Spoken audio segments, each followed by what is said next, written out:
It all kicks off at a hyped-up esports tournament, with the crowd going wild in the arena. The commentator is floored, asking what in the world just happened with the player known as Tide 1. Apparently his team is getting absolutely steamrolled by the opposing squad, Endorphin. Carnage is running rampant across the map as characters drop one after another. Breaking out in a cold sweat in front of his monitor, our protagonist, Dan Yun, realizes just how bad things are. The team fight has already ended in a crushing defeat, leaving only his character standing. And just like that, the enemy players start hunting down the lone survivor across the map. He needs to buy time, no matter what, because if he gets caught now, the match is over for good. The best strategy would be to pick off the retreating enemy with low health, without having to risk a big push. But suddenly, a spell smacks right into the paladin's shield. The entire crowd is in shock to see that Dan Yun has decided to go on the offensive. The commentators have no idea why he's taking such a massive, unnecessary risk. After all, the enemy player isn't just going to stand there and watch while he channels a powerful spell. Completely focused, our protagonist mashes the buttons aggressively, trying to turn the tide. With that, his character unleashes a colossal wave of destructive energy at his enemies. Along with that one failed attack in the game, the player's entire life came crashing down in front of everyone. His promising career went up in smoke in that single moment of failure. Everything came to a bitter, silent end in the empty arena. Sometime later, the scene cuts to a regular residential building in the city, in broad daylight. His room is now a total mess, with old newspapers reporting on his downfall as a pro player. Lying in bed in a dark room, he tries to get some rest. Waking up with a jolt, he sits up and puts a hand on his head, feeling the weight of the past. He realizes he just had another nightmare about his golden days. With a heavy sigh, he looks at his monitor and sees there are no account boosting requests on the site.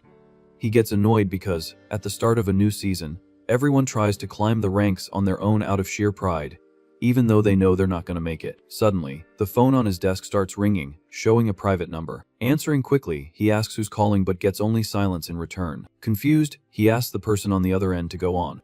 Thinking it's a shy client, he tells them they can just text the details, but the call drops right after. Annoyed by his bad luck, he tosses the phone on the desk, complaining that he's really not getting any work today. Feeling his stomach rumble, he mutters that he's starving. Just as he's deciding to go out for food, his phone screen glitches bizarrely, confirming a player has been found. He soon arrives at a small corner restaurant down the street. Sitting alone at a table, the ex-player starts eating his meal peacefully. Through the window, you can see a young man conjuring a magical fireball skill in the middle of the sidewalk. The spell hits a terrifying monster square in the chest right in front of the restaurant. The kid with the magic looks at his own hands, frustrated by the unreal situation. Completely ignoring the event outside, Dan Yun looks at his phone, thinking how annoying it is that fantasy protagonists are always so confused these days. Suddenly, he bites down on something hard in his food and feels the jolt in his teeth. Spitting out the weird piece, he asks the waitress if that was plastic. The woman bows repeatedly, apologizing desperately and promising to replace the dish immediately. This scene reminds our protagonist of when he himself had to bow in a humiliating public apology. He tells her not to bother since he was almost done eating anyway. Just then, two guys at the next table point in his direction, asking if that isn't that famous old pro player. They start mocking him loudly, calling the guy trash for supposedly throwing a match for cash.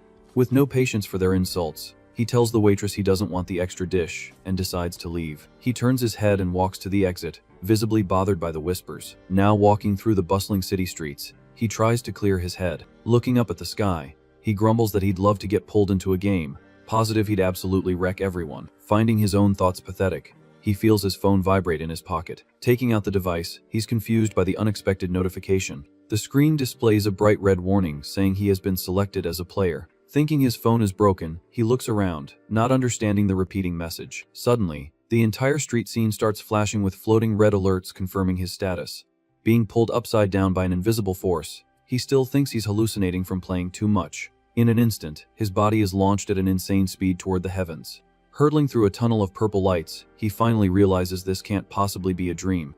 In a total panic, he starts screaming for help at the top of his lungs. However, he notices he's not alone, spotting dozens of other people plummeting and screaming in despair through the same space. Terror grips all the abductees as they fall uncontrollably toward an unknown fate. Trying to get a grip, our protagonist slaps his own face, demanding focus to deal with the real situation. The colossal image of a glowing planet confirms once and for all that the deadly game has just begun. Falling into a dark abyss, he tries to reach out, searching for anyone else nearby. Immediately, an intense light ignites beneath his feet, surprising him. He finds himself standing in the center of a giant, mystical hall, while a system panel tells him to choose a faction and a constellation. Analyzing the system's words, the guy tries to process these weird concepts of a Star Master. Using his gaming knowledge, he tries to compare the factions to the classic alliance systems in virtual worlds. He concludes that there are 4 main forces divided in the hall, and that this feels a lot more like the books he used to read. As an experienced gamer, he knows perfectly well that the initial choice dictates the entire future of the campaign. By joining one of the fronts, it'll be inevitable to clash with members of the other celestial guilds. With that in mind, he figures the best strategy would be to ally with the most destructive force available. Stopping before a pillar with a golden chalice, he remembers the system promised detailed explanations for anyone who got closer. The shining artifact reveals itself to be the symbol of the goddess of gambling, offering great rewards in exchange for risky devotion. Reading the information on the divine entity, the guy is completely underwhelmed. Annoyed by the lack of useful data, he complains that the text is just a bunch of pretty words and offers no decent stats to base his choice on. Danyun decides to use the interface descriptions only as a general reference, hoping the other factions aren't so vague. Next, our protagonist checks out the other floating pillars, which display different deities and their supposed benefits on the screen. He notices the options range from gods of combat and mercy to a rookie god of passion. Focusing on the details, the guy is already absolutely certain which path to take. Without hesitation, he steps forward and firmly grabs the floating golden chalice. The ex-player explains that most people would choose the first option on pure impulse, since the information provided is garbage. However, the real reason for his choice is that a goddess focused on gambling is totally his high-risk style. Just then, a radiant energy envelops the guy's body, confirming the official selection of the Star Master, Stella. The system begins to scan the player's height, weight, and ideological patterns as the light intensifies. Suddenly, he gets swallowed by a disgusting slime while his life history is processed for trait creation. With the attributes successfully generated, the build sequence ends, and the teleport is activated by the panel. A powerful beam of energy tears through the skies and strikes the ground of a distant, rocky canyon. The mystical magic dissipates on the ground, making way for the forced arrival of the new participant. Danyun falls to his knees on the dirt, panting and disoriented from the brutal journey. Outraged, he yells, asking if getting kidnapped out of nowhere wasn't enough. Did he also have to get groped by that weird slime? Trying to pull himself together, the guy notices a futuristic-looking bracelet stuck to his wrist. With a simple touch of the metal, a holographic interface projects into the air, catching him by surprise. He deduces that the screen displays his newly generated traits and hopes he received some useful class advantages. Reading the floating text, our protagonist is fuming when he sees the system has labeled him a gambling addict and washed up. Bothered by the uncalled for humiliation, he taps a side icon, wanting to see if it works like an inventory. A glowing grid opens up, confirming his theory, and he quickly notices he already has a weapon stored. The item materializes smoothly right in his hand, impressing him with the setting's advanced technology. But his curiosity vanishes the instant he inspects the useless piece of equipment up close. The system gave him nothing but a tiny, worn-out dagger that wouldn't scare anyone. Walking to the edge of the cliff, he mutters that these weapons and titles make no practical sense. Suddenly, a loud beep sounds from his bracelet, announcing the immediate start of the tutorial stage. A 10-minute timer starts flashing on the screen, frustrating the guy with the lack of direction. Spinning around, he demands that the AI at least teach him how to clear the stage. In that moment, the ex-player freezes in place, shocked by the colossal sight before him. A dragon with thick scales emerges from the abyss right behind him, staring him down. The monstrous beast opens its glowing jaw and unleashes a dense blast of deadly flames. Desperate from the heat, Danyun screams at the top of his lungs, asking if the game is insane for calling this a tutorial. He backs up to the very edge of the mountain, leaping backward before he becomes Adventurer Barbecue. Sweating bullets, the guy considers taking a leap of faith into the canyon, but knows the chances of ending up as paste at the bottom are high. Looking at the remaining time, he realizes that just trying to dodge in such a narrow space is a one-way ticket to game over. Grabbing his only short-range defense, he prays he won't be forced to take down a beast of that size. The guy thinks it's some kind of sick joke that they expect him to take down a legendary dragon with a butter knife. Pushing his doubts aside, our protagonist musters his courage and sprints toward the flaming monster. With his competitive mindset activated, he reasons that every tutorial exists precisely to teach the basics of survival. Since the health stats and explanations were hidden on purpose, he's sure there's a trick to it.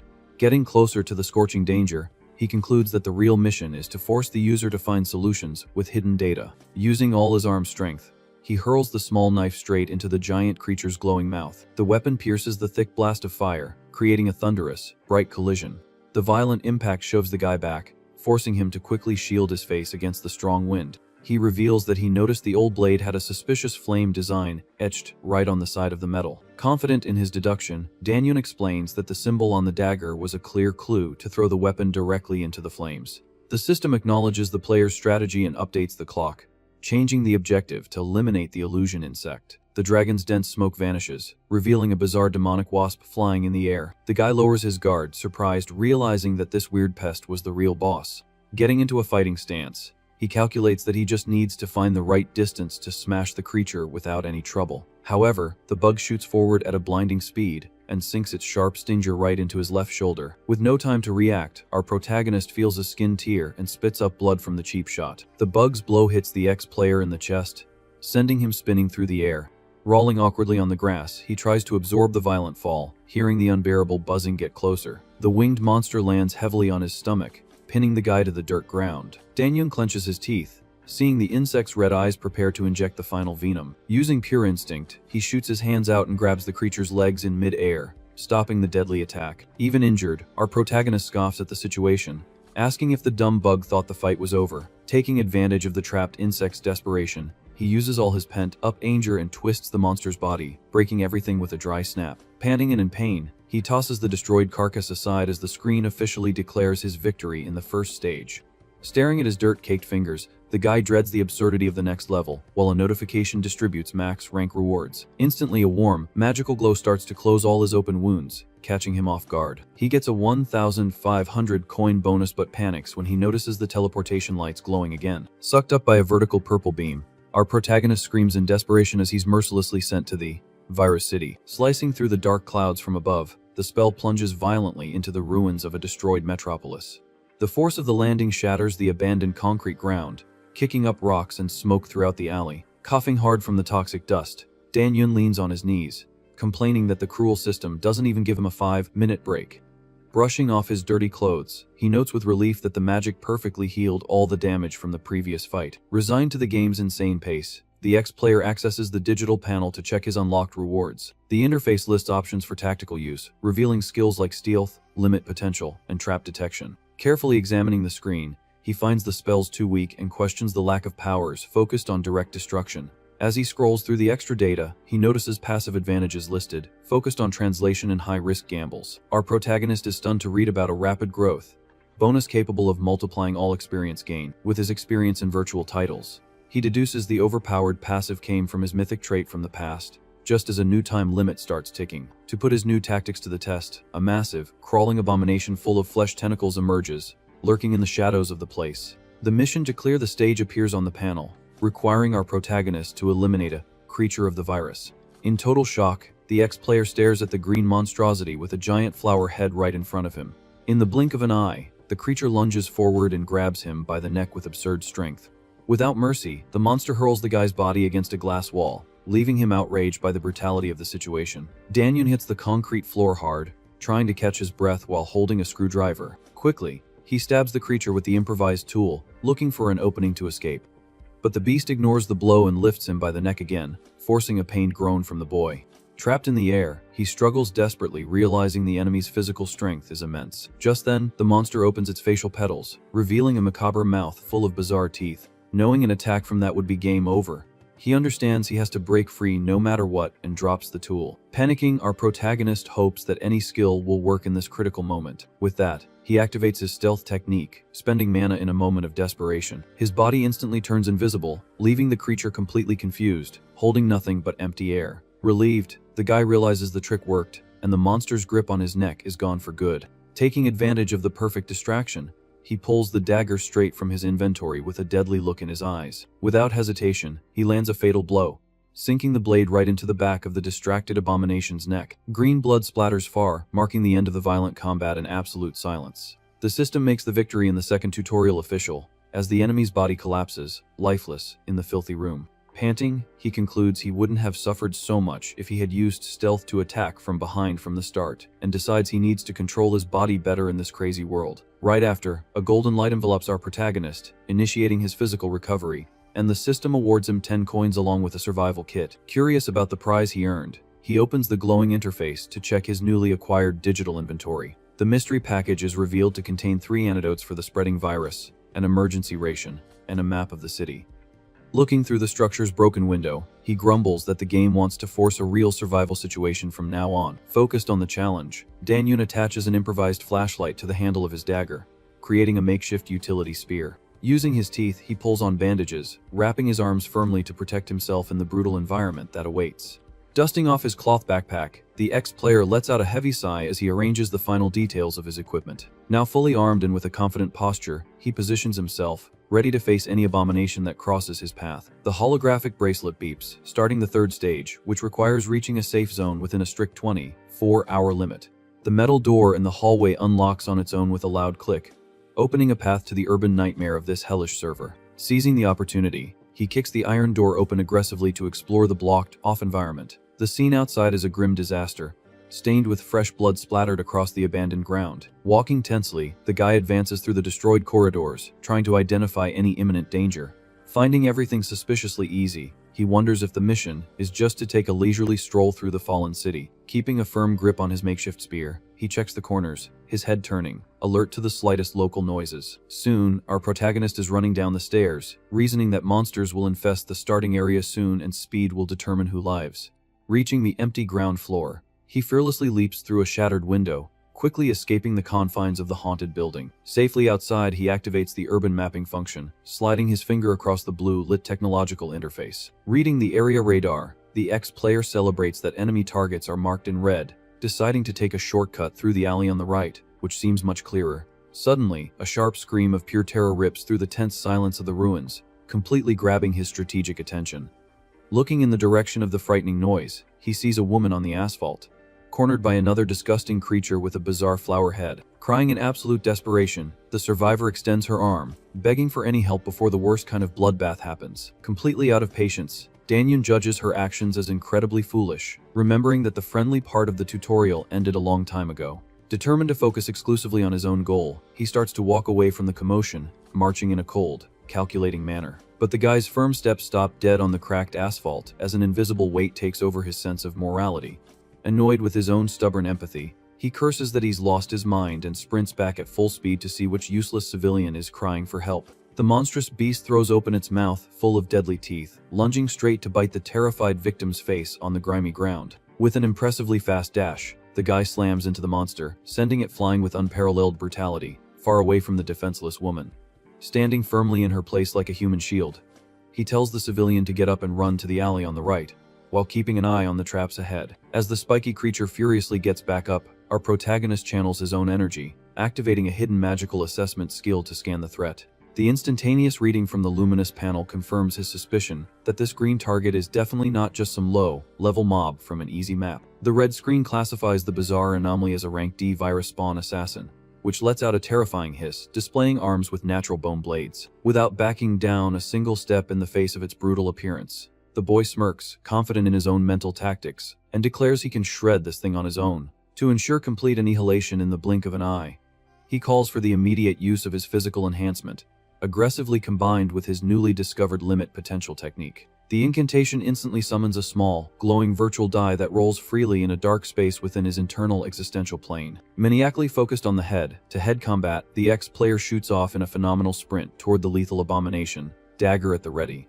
The magic die rolls a super high number and instantly begins to explode in a golden aura of pure, concentrated physical power. All the accumulated force from that lucky roll flows like a burning river into the guy's right fist, generating an blindingly intimidating heat. The system hastily notifies the user of a sudden level increase, as the starlight from the enhancement overflows and sparks, exploding the die's symbol in mid-air. With an absurdly thunderous impact, Dan-yoon lands a destructive punch that tears the monster's body clean in half, pulverizing green flesh and splattering gunk all over the alley. The titanic force from the punch passes through the dead beast's biological matter and generates an invisible shockwave that shakes the rubble and sweeps the dust from the surrounding ghost town. A floating blue panel appears, brightly congratulating the newcomer with the title of the first survivor in the entire region to obliterate enemy of that dangerous elite level. Flashing a slight smile dripping with pure arrogance, our protagonist feels the blood run hot in his veins, confirming once and for all that this all follows the cursed rules of an unreal video game world. He boasts in his own thoughts, remembering that in the digital universe he came from, raw physical attribute calculations and levels always dictated the final word in every tournament that ever existed. The guy breathes in the polluted air and observes with total disdain the disgusting remains of the corpse sliced in half on the grass, still silently processing the monstrous impact of the destruction he caused with his own bare hand. Receiving a glorious 500 virtual coins in his virtual wallet, he's shocked by the brutal perfection of the cut, thinking the lethal damage from his souped-up punch, powered by the cursed artificial system, is completely insane. Soon after, the mechanical intelligence congratulates the boy again and automatically raises his magic class, gifting him the fantastic Anomaly Hunter skill, his right hand glowing incandescently with residual heat. Taking advantage of the silent celebration of his brutal victory, his personal inventory processes the grand prize and divinely materializes a shining sword forged from mystical energy, which emanates a highly destructive elegance far superior to his rusty little knife. Just then, the girl he saved from the carnage approaches, her legs still shaking, and bows her torso in a trembling gesture of deep gratitude for the limitless courage shown in rescuing the futile life she carries. She makes a point to politely introduce herself as Beijai Hyan, overflowing with nervous friendliness, and swallows hard, wanting to know if the deity in human form before her is a fellow South Korean by birth from the old earth. Cutting off the conversation before it can even start, Dan Yoon hits her with his coldest tone, not even making eye contact. He warns her with ice in his veins that she should count this little heroic act as her first and last free save in this messed up apocalypse. Completely thrown by the harsh shutdown, the woman's words get stuck in her throat and she freezes in place, processing the verbal slap down from her supposed knight in shining armor, who in her twisted theory should have been nice. Methodically tightening the loose bandages on his scratched arms, he lectures her in a monotone voice that absolutely none of the strangers in this savage place will be dumb enough to sacrifice a single hair for useless people who choose to be cowards on purpose in a world built on pure instinct. The guy shatters any of the young woman's gentle illusions with a coldness as sharp as ice, guaranteeing that if she keeps betting on the pity of others in a complacent way, the consequences will be absurdly painful and swift in the filthy course of this endless labyrinth. He cracks his hardened knuckles, looking over his own injured shoulder, just to underscore the cruel prophecy that on her next foolish stumble through this grimy map, it will be her own ignorant flesh being devoured alive and decorating the ground like rotten trash. With the terrible, blood-soaked warning perfectly delivered, our protagonist definitively turns his face away and begins to walk his path through the macabre alleys, leaving the aforementioned girl behind to deal with her own bitter choices in silence. Grabbing the protagonist's jacket from behind, Beiji Hyan yanks him back abruptly, interrupting his solitary walk. Annoyed by her action, Dan Yoon turns his head, asking what the heck she thinks she's doing. The survivor admits she's very grateful for his earlier help, but warns him that he shouldn't act so arrogant, since leaving her behind here would be her end. He's completely baffled by the girl's point and questions what she wants him to do in the middle of this chaos. Treating the answer as the most obvious thing in the world, she gestures excitedly, expecting the guy to guess her value. Just then, the ex-player remembers seeing her compete in archery on TV before the apocalypse, confirming the identity of his new companion.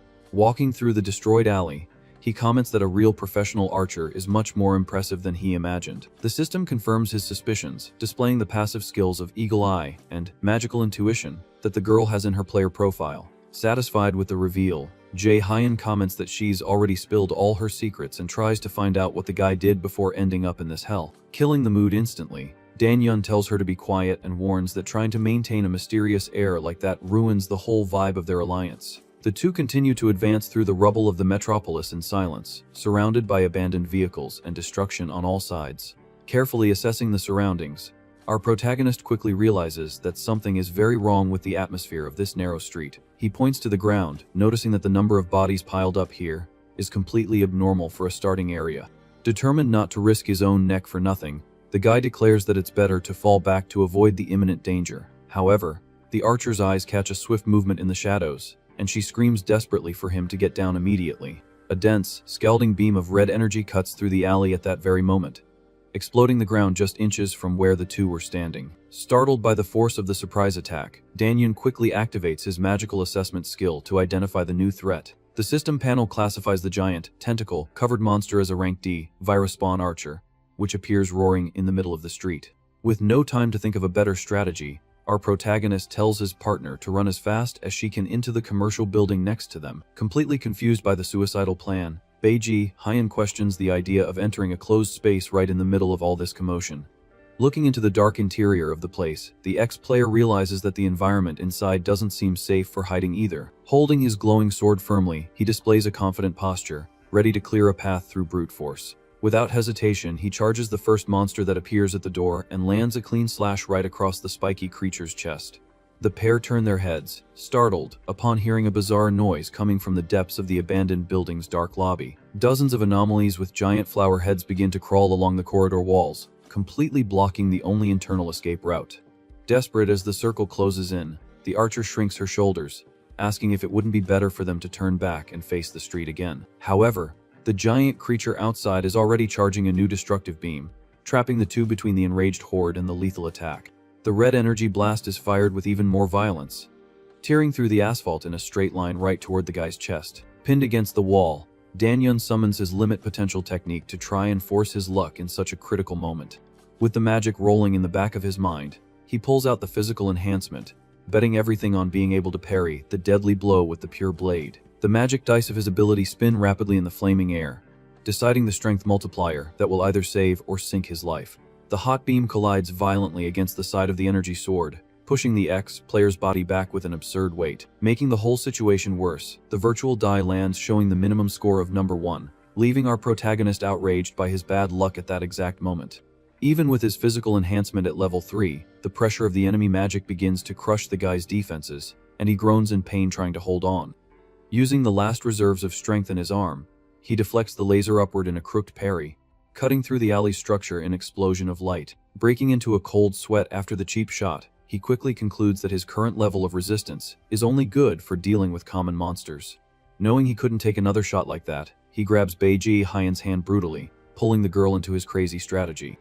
Cutting a path right through the middle of the flower abominations, he tells her they're both running straight for the building's roof, no matter the cost.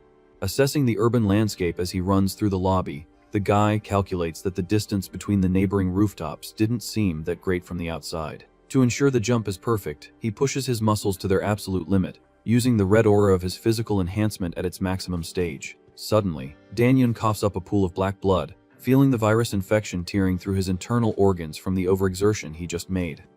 The bizarre marksman doesn't give up the hunt and leaps with frightening agility onto the side of the building, climbing the walls to reach its prey. Ignoring the extreme pain, the pair jumps into the void in a desperate flight, crossing the huge gap between the two concrete structures. They land sliding on the cement of the neighboring commercial building, narrowly escaping the clutches of the monster left on the other roof. Completely relieved by their miraculous survival, the girl celebrates that the absurd plan to reach the top actually worked in the end. But the celebration is short-lived, as our protagonist collapses to his knees on the hard ground, spitting up more black blood as his body suffers a total collapse. Beiji Hyan approaches, worried, asking if he's okay, and concludes in terror that the disgusting plague has spread through his veins way too fast. Struggling to stay conscious, Danyun coldly reminds the girl that playing the hero here is suicide, telling her to just take the sword and run far away. With determination, the archer faces her fallen partner, refusing to accept the cowardly fate he just dictated. Annoyed by his stubbornness, she tells the guy to stop trying to act like some untouchable tough guy and shut up for once. The young woman throws it in his face that he only ended up in this deplorable state because he protected her, and that's why she refuses to be a piece of human garbage who runs at the first sign of trouble. Turning her face to act, the survivor states that playing the insensitive role wouldn't be wise and promises to stay right there while she goes to get the medicine to save him.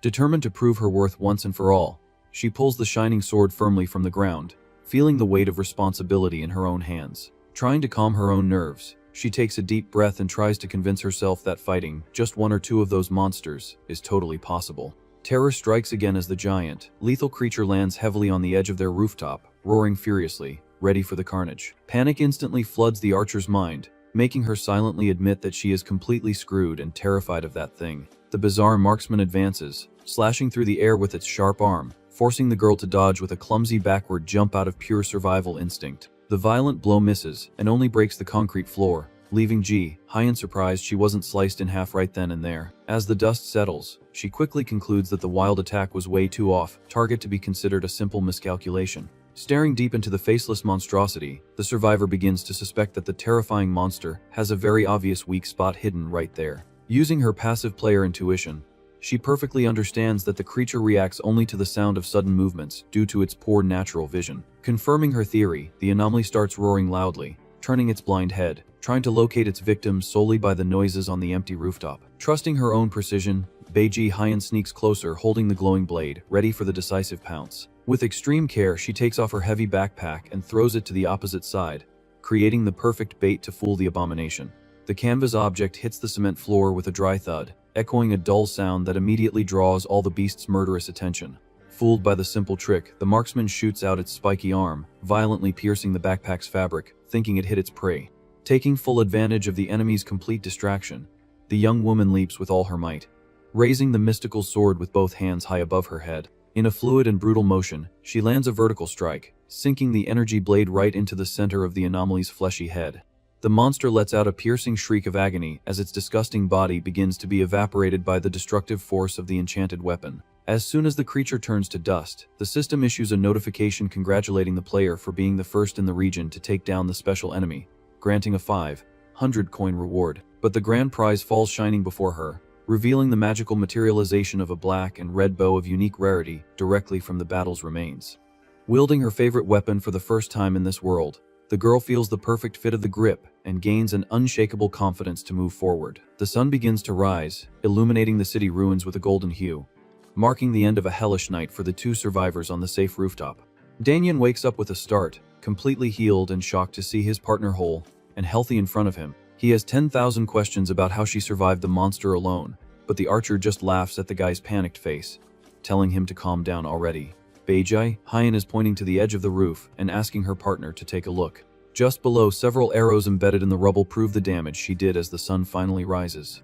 Dozens of dead anomalies are scattered around the building's exit, showing the true carnage of the fight.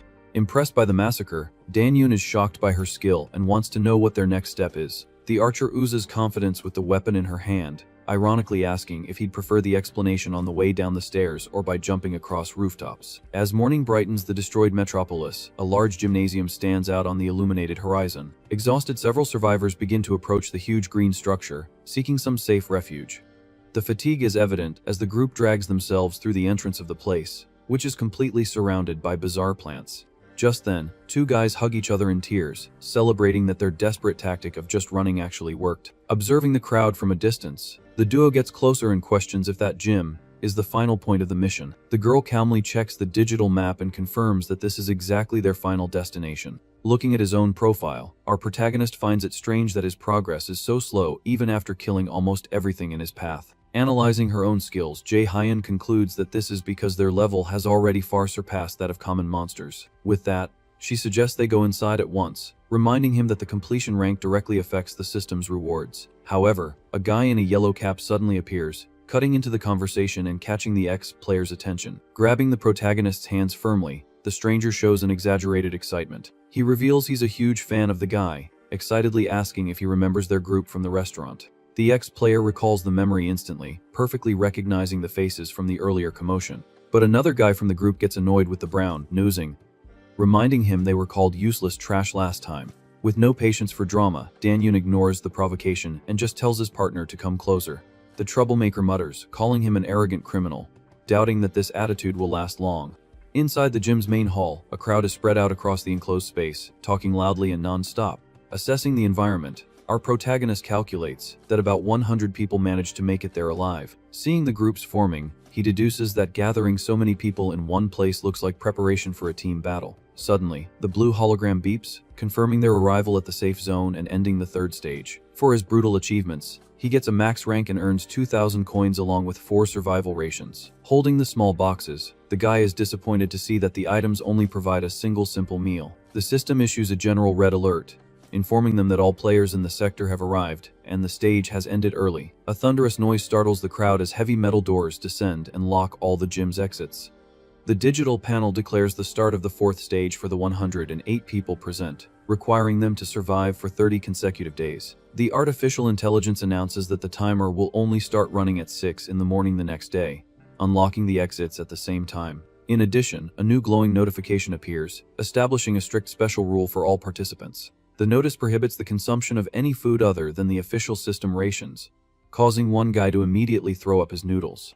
Desperation hits the group hard when they realize all normal food is rotted, and some lament having already devoured their rations. Understanding the game's malice, the ex-player concludes that the main threat from here on out will be humanity's own selfishness. He does some quick math, calculating that for 400 people to eat for 30 days, They will need 36,000 meals. Worried about the obvious scarcity, Ji-hyun asks if they can't just gather as many supplies as possible and hide.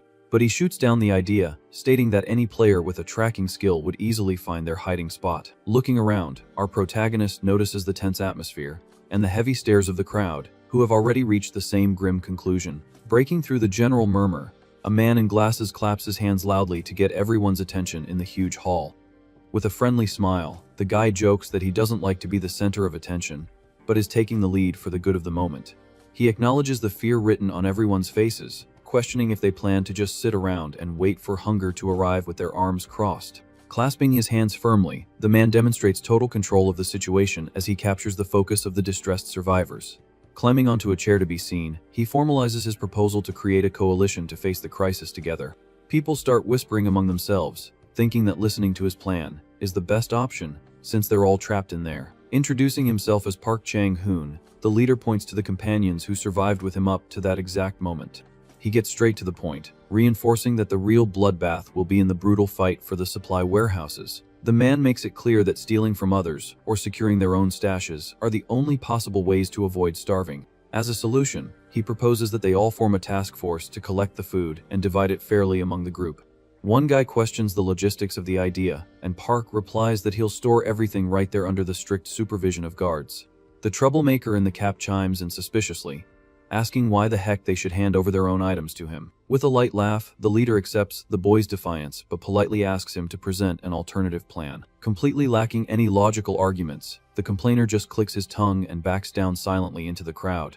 With the advantage regained, the organizer asks those interested to hand over their rations and antidotes, as well as reveal their combat levels. Our protagonist watches a woman register and mentally admits that the leader has a terrifyingly charismatic presence. However, he steps forward through the crowd and raises his voice, stating he is completely against sharing personal antidotes. The leader turns his head, intrigued by the sudden interruption, asking for clear reasons for this public refusal. With a firm stance, Dan-yeon argues that the game guaranteed warehouses for food, but didn't say a word about extra boxes of medicine. He throws the harsh reality at the group, reminding them that a single scratch requires immediate healing, and asks if Park can guarantee everyone's life there. Adjusting his glasses stylishly, the organizer agrees that absolute safety is impossible and declares that everyone will keep their own antidote. The coalition's receptionist greets the two with great friendliness, asking for their full names to formalize their registration in the quota system. The ex-player makes the brief introductions, and the woman then asks for the exact amount of supplies they will be depositing. Without much ceremony, the pair dumps a giant tower of 8 whole rations right onto her fragile table. Shocked by the mountain of boxes, the woman gets Park's attention, who praises the impressive feat and asks about the duo's attributes. The archer lists her powers first, and when the guy reveals his enhancement is at level 3, the leader's assistants are completely stunned. Sweating bullets from their over the top reaction, he mentally regrets it, thinking he should have lied even more about his own brute strength. The organizer explains that fighters at level 2 are already a huge rarity, congratulating his own eye for recruiting natural-born talents. With a gentle smile, Park looks at the boy, stating he's very much looking forward to seeing his performance on the battlefield soon. During the night, the moon illuminates the gym structure as Ji-hyun breaks the silence, asking for her partner's opinion on their new boss. In their makeshift camp, she sits on the bleachers and quietly questions if that guy in glasses is really trustworthy. Being practical, he says he sees no reason to doubt the guy's competence, but the girl retorts that the fellow looks too much like a soap opera villain. Our protagonist gives a restrained laugh at the unusual comment, thinking it's pretty mean to judge someone's character just by their physical appearance. Suddenly, the metal door beside them swings open with a heavy jolt, revealing Park himself emerging from the dark hallway. The man apologizes for catching them in their little chat, explaining that he actually had a private message for the hunting duo. Staring at the intruder with a sharp gaze, Dan-yeon already anticipates the conversation and scoffs, deducing he's about to receive a classic recruitment threat. With that, Park lets out a laugh, carrying a case of drinks, and confesses that he'll deeply regret it if they refuse his offer. The ex-player accepts a bottle, thanking him for the cold drink, while the leader questions the real reason they shared such valuable items for free. They drink in silence for a moment, just calmly assessing the situation and analyzing each other's intentions. The atmosphere grows tense as the man in glasses awaits a concrete answer without shifting his gaze. But suddenly, he surprises the duo by kneeling on the dusty floor without any warning. The man explains that he didn't mean to offend them with his suspicion, justifying that he's under crushing pressure with his nerves on edge. Then, he mentions the friendly receptionist who checked them in earlier, revealing that the girl is his own daughter, and is in no condition to survive in such a dangerous place. Begging for help with his forehead pressed to the cold stone, the organizer desperately asks the hunters to trust his good intentions. Completely flustered by the public drama, our protagonist tells the man to get up immediately, assuring him that they already thought the coalition was an excellent idea. Satisfied with the result of his theatrics, the leader jumps up, laughing and celebrating that the sincerity tactic always works to get what he wants. Happy with the newly formed alliance, he says an excited goodbye, letting them know he's counting on their full support first thing in the morning. However, before disappearing into the shadows of the dark hallway, the man calls the guy by his name and stops walking. He reveals he's a loyal fan who always followed the guy's old matches, assuring him he never believed the false rumors and always admired his strong will to win. The sudden confession catches the ex-player off guard, leaving him touched by the sincere recognition right in the middle of the apocalypse. Observing everything, the archer ironically comments that the boss seems like a nice guy, making her partner scoff, reminding her that just a little while ago she was calling the fellow a villain. The lighthearted conversation flows naturally until the leader's daughter appears, walking slowly toward them. Intrigued by the movement, Park turns his head, surprised by the receptionist's silent arrival in the middle of the cold night. When day finally breaks over the ruined metropolis, the survivors organize themselves and begin to explore the area outside the gym. Within the first few minutes of patrol, a monstrous, leaf-covered monster is torn to shreds in the blink of an eye. The creature falls dead on the sharp rocks, proving the lethal efficiency of the team responsible for clearing the path through the forest.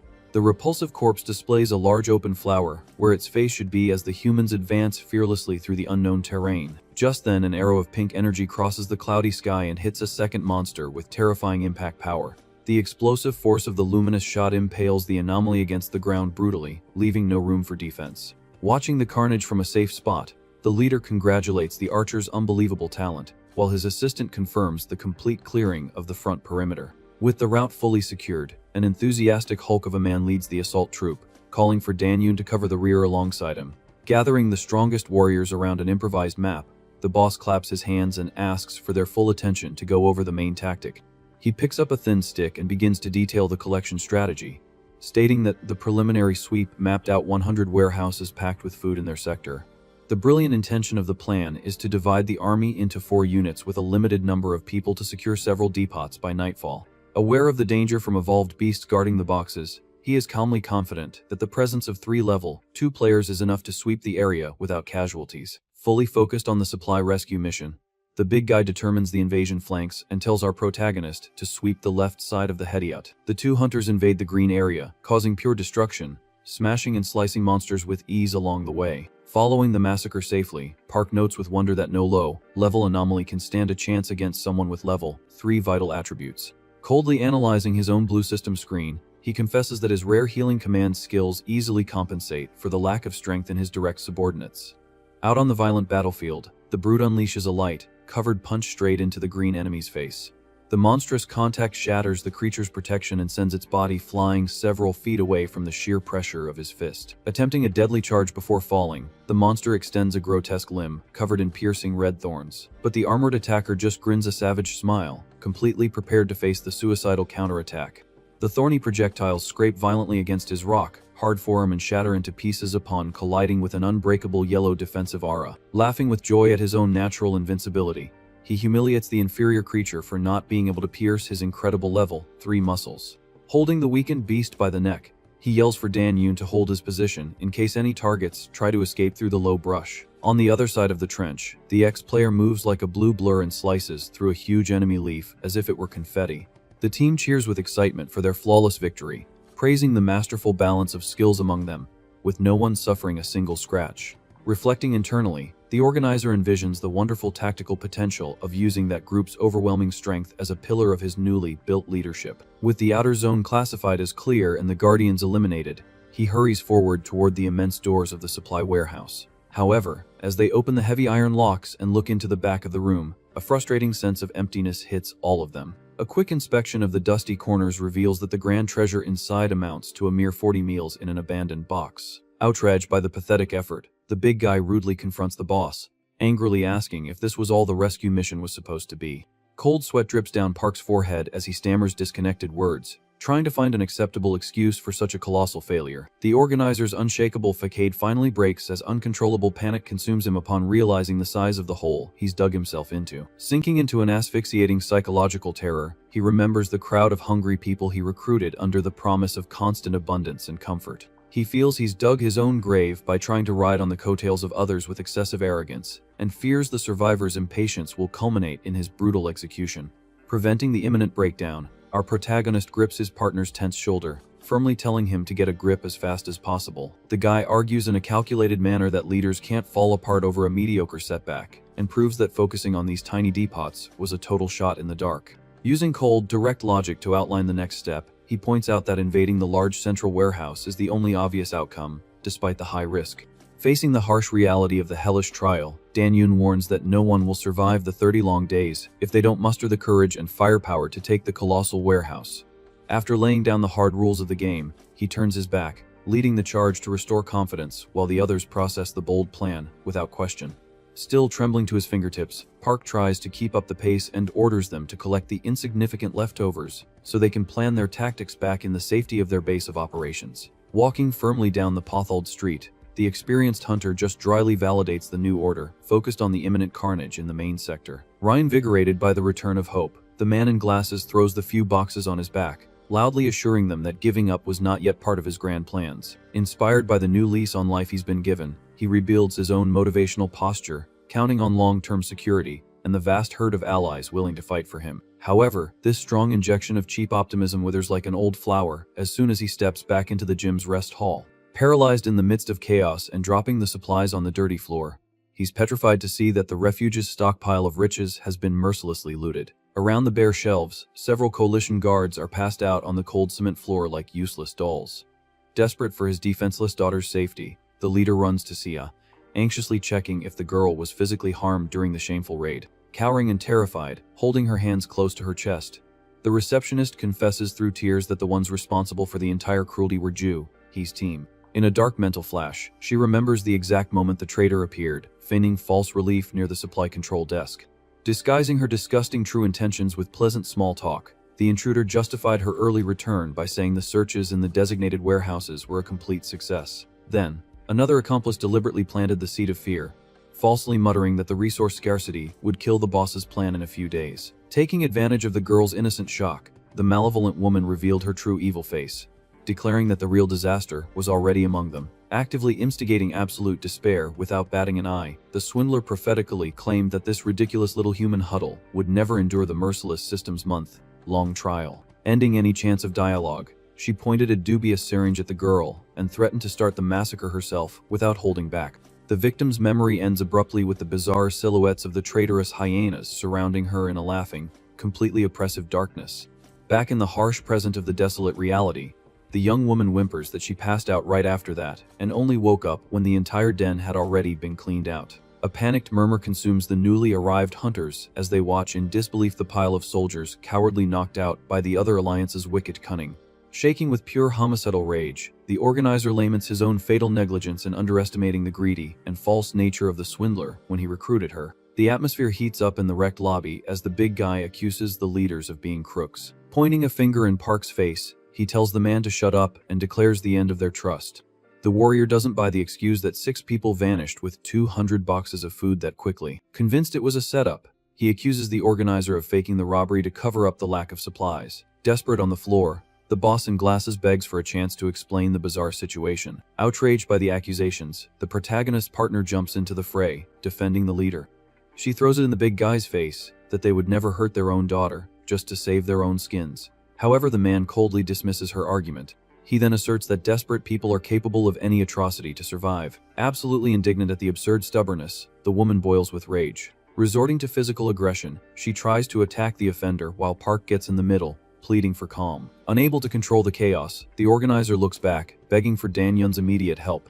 But he's met with nothing, realizing the hunter is already walking out of the base. Analyzing the glowing interface, the ex-player deduces that the traitors have taken shelter within a radius of just 10 minutes. Knowing that fast transport would require intensive use of abilities, he calculates the logical limit of their escape. The guy concludes that the rival group must have chosen a strategic location to monitor any retaliation.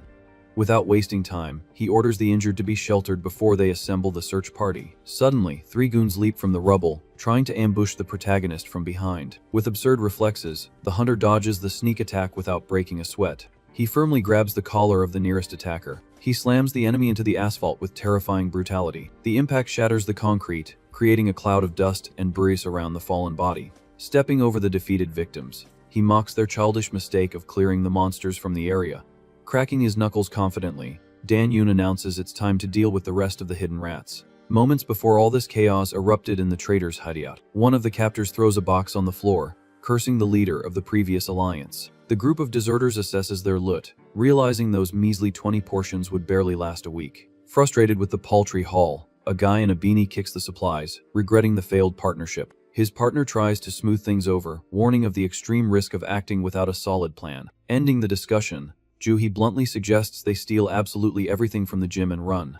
The radical idea shocks her allies, who become apprehensive about the weight of such an immediate betrayal. Evaluating their resources, the guy in the cap recalls that they all have level 2 body enhancement. Thus, rapidly transporting the supplies using special abilities would be totally possible. Dripping with pure malice, the woman questions what logical reason there would be not to pull off the heist. The rest agree with a nod, admitting they had no emotional attachment to Park. Grabbing her accomplice's chin aggressively, Juhi reminds him that alliances in survival games are pure convenience. Humiliating her partner, she asserts that in real life their union only exists for mutual benefit. Fearful of the consequences, another member of the gang questions how they would deal with the fury of a chase. He openly fears Dan Yun's overwhelming power, knowing that 6 people wouldn't stand a chance in a fight. But the leader scoffs at the protagonist's Plike's player title, stressing that the reality here was very different. Exuding a terrifying red aura, the swindler orders the group to obey, guaranteeing she would handle the final blow. Back in the tents present outside the occupied warehouse, the experienced hunter invades the enemy territory in complete silence. Bathed in the sunlight filtering through the cracks, he walks calmly through the dusty corridors.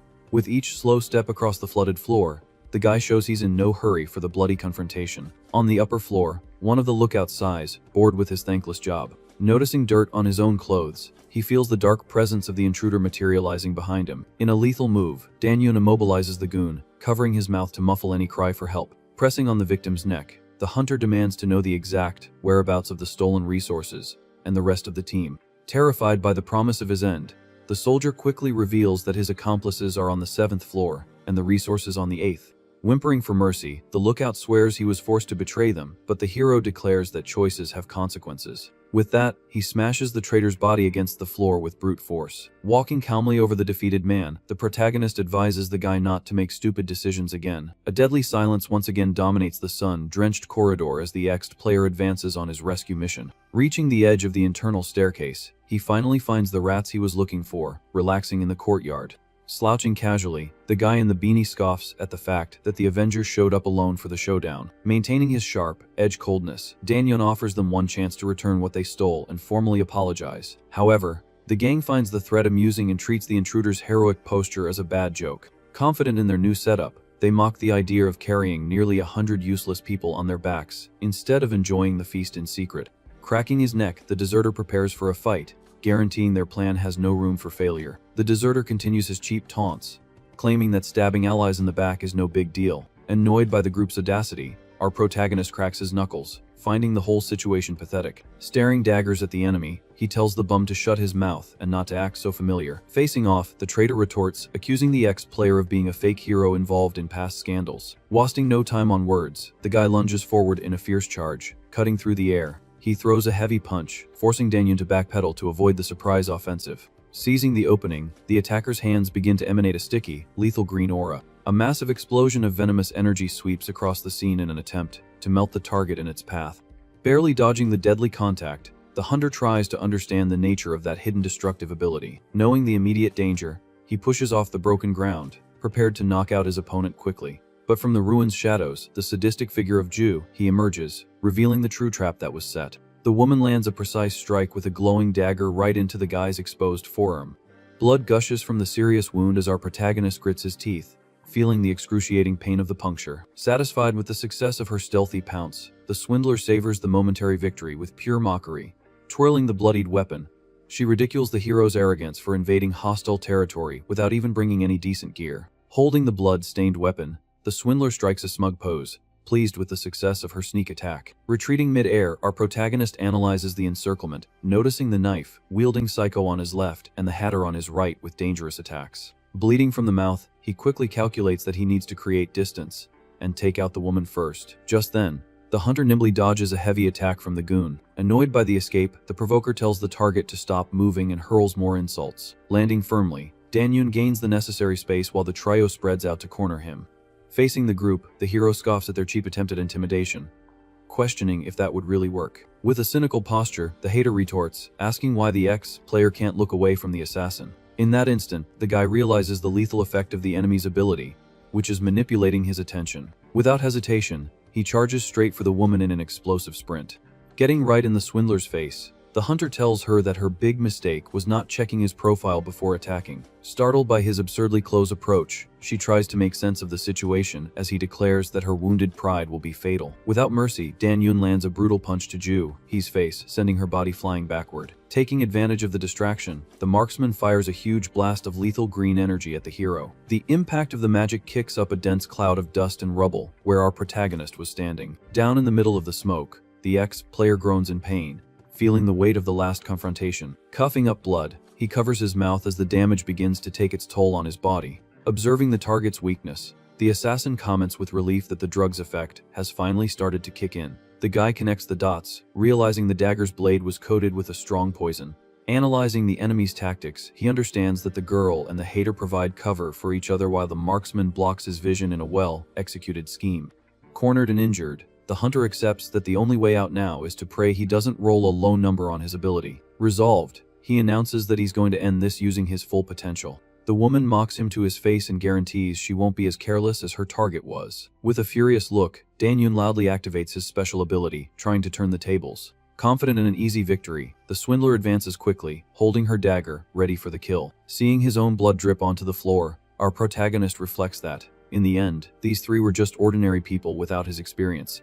But he soon admits that thinking this way was pure arrogance in the face of such a persistent trio. The assassin closes in lethally while the hero remains on his knees, seemingly vulnerable to the final blow. Pressed for time, the guy urgently forces the activation of his power again. In that instant, a glowing, flaming die appears out of nowhere, rolling in the air until it stops on the number 5. Feeling the energy flow, the ex-player celebrates the excellent result of the roll. With a nimble movement, he uses his glowing hands to rip a huge chunk of concrete from the floor. In the blink of an eye, our protagonist hurls the heavy stone at the enemy duo. The marksman scoffs at the simple attack and activates his miniaturization ability to retaliate. Using his accumulated power, the traitor fires a brutal barrage of condensed debris at the hunter.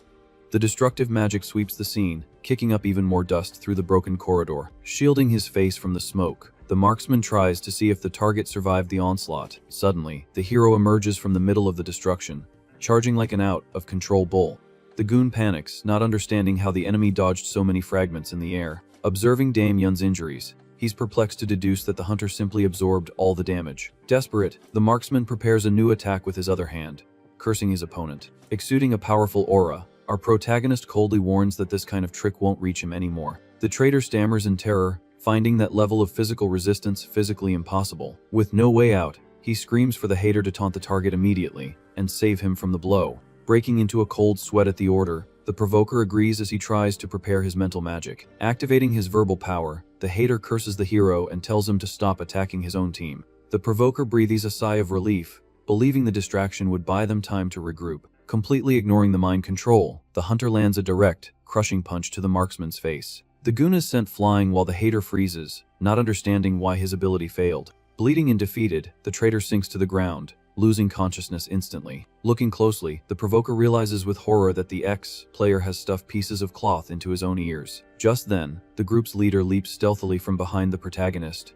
holding the poisoned knife. The woman grabs the guy's neck and drives the blade into his back with all her strength. Holding the weapon firmly, she compliments the target's intelligence but declares that the game is over. Pulling his face back, the assassin screams for him to lie down and be done with it. However, the dagger shatters into several pieces the moment it tries to pierce the hunter's skin. The swindler freezes, staring at the useless hilt of the broken weapon in her own hands. Throwing her own humiliating words back at her, Dan-yoon lands an elbow strike to the attacker's stomach. He ends the fight by telling the enemy to back off and apologize, while she questions where that body armor came from, showing the rocks under his shirt. The guy explains that he simply predicted her attacks and used the dust to improvise defense and earplugs. Unable to accept her defeat, the assassin yells that protecting only specific points makes no logical sense. Keeping his cool, our protagonist reveals that he covered his neck and heart, leaving the rest to luck. Pointing to the flaming die in the air, he confesses that at that exact moment, bad luck was nowhere to be found. With that, he clarifies that the destructive magic caused no serious damage thanks to this temporary blessing. The leader flies into a rage, accusing the hero of ruining her plan with a stupid dice roll. Staring at the woman coldly,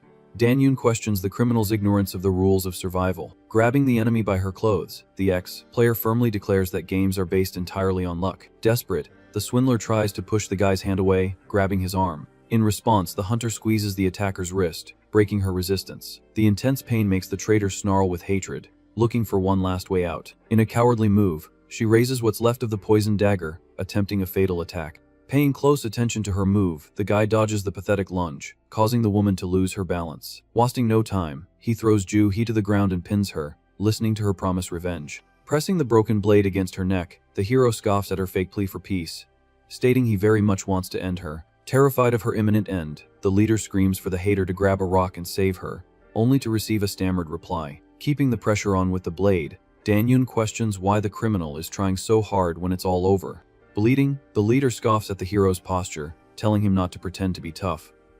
Claiming the guy doesn't have the guts to hurt her, he holds the traitor's wrist firmly, preventing any sudden moves with the knife. Suddenly, our protagonist's eyes widen in complete shock. In a bizarre move, the woman uses her own hands to force the dagger into her own shoulder, while the ex-player tries to stop her. Coughing up blood, the assassin lets out a mocking laugh, showing off the damage. The hunter is paralyzed, watching the blood gush from the wound she inflicted on herself. Staring at her target, she calls him a hypocrite for playing the noble one, while she doesn't hesitate to risk her own life. Immediately, the swindler's body begins to glow and disappear into thin air, leaving the guy holding nothing. He watches the scene, perplexed, not understanding the escape trick that just happened. Bathed in an intense blue light, the system announces that Dan-yoon was the first player in that zone to take out another participant. The bright energy continues to flow intensely through the hero's arm. A red mark appears on his wrist as the notice decrees that from that moment on, he will be labeled a killer. Kneeling on the ground, our protagonist is enveloped in a sinister aura as he acquires the passive ability corresponding to the title. Far away, at the entrance of the main building, a scream echoes, asking what was just said. Back at the gym, the survivors gather, questioning if the hero has disappeared, and receive confirmation that he went to hunt down the culprits alone. Annoyed by the guy's solo act, Jae-hyun grumbles as one of the group leaders asks where she's going.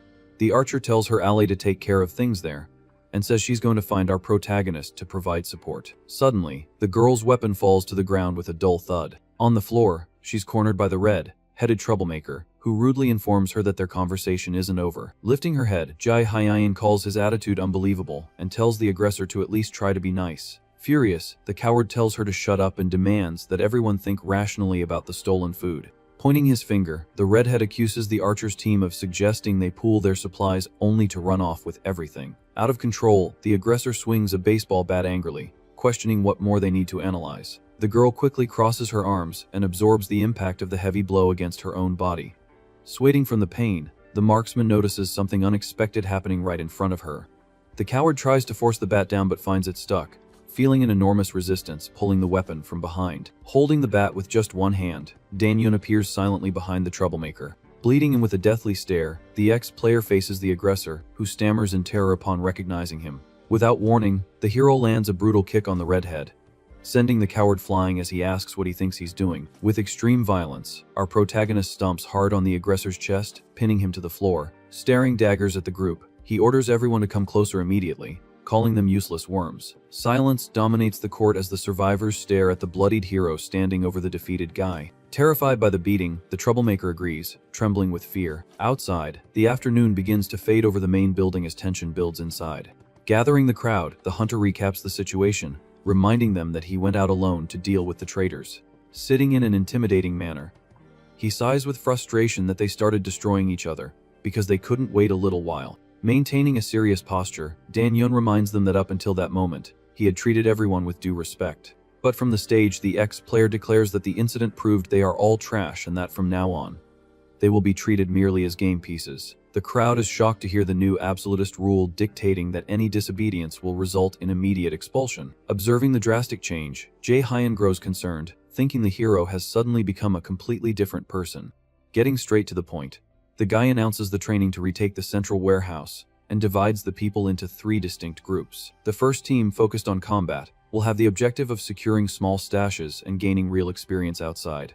The training team will focus on fighting internally to rapidly raise the group's skill levels. Finally, he looks at the redheads group and announces that the spineless cowards will form the trash team under his direct supervision. During the grueling training, our protagonist orders a fallen guy to get up, demanding that his body enhancement reach level 3 that day.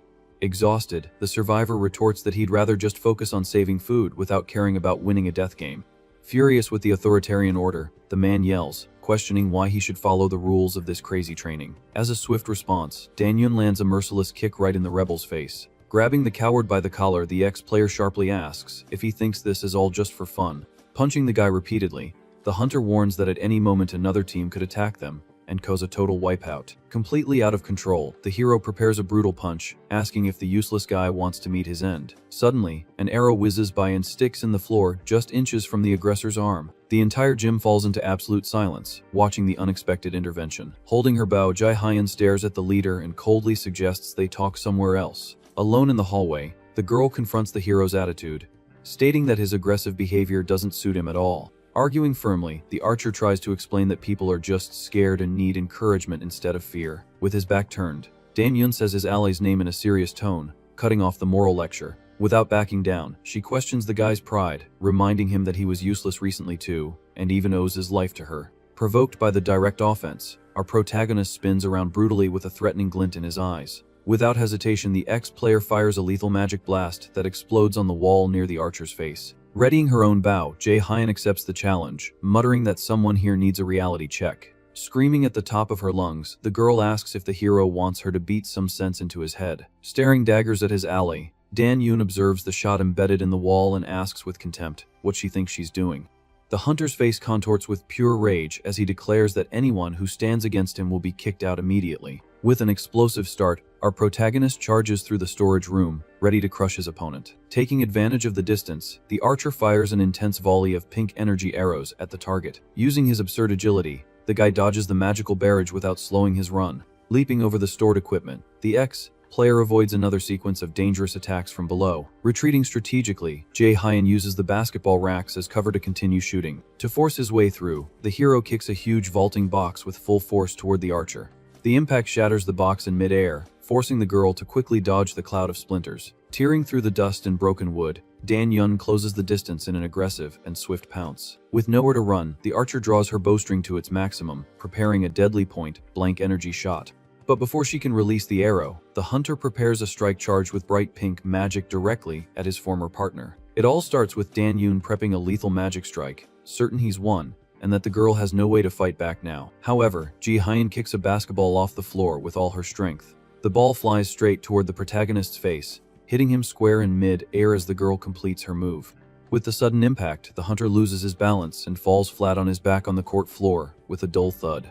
Coughing a bit from the fall, he hears the archer warn that if he had tried to launch that attack from there, it would have been extremely dangerous. Just then, she quickly approaches and stomps hard on the wooden floor, right next to the fallen guy's head. The hero gets a massive shock from his ally's aggressive and sudden action. To ensure total immobilization, she presses her shoe firmly on his left arm. The girl looks down at the protagonist, telling him to stop being a useless man and suggesting a civilized conversation. Pinned to the floor, Dan-yun remains completely silent, processing the scolding he just received.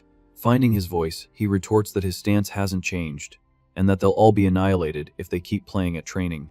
The archer understands the guy is tense because of the recent betrayal, but questions if he really needed to go that far. Completely agitated, the hunter screams at the top of his lungs that he saw the carnage happen with his own eyes. Despite the piercing shout, the girl maintains her unshackable posture while the ex-player remains pinned beneath her.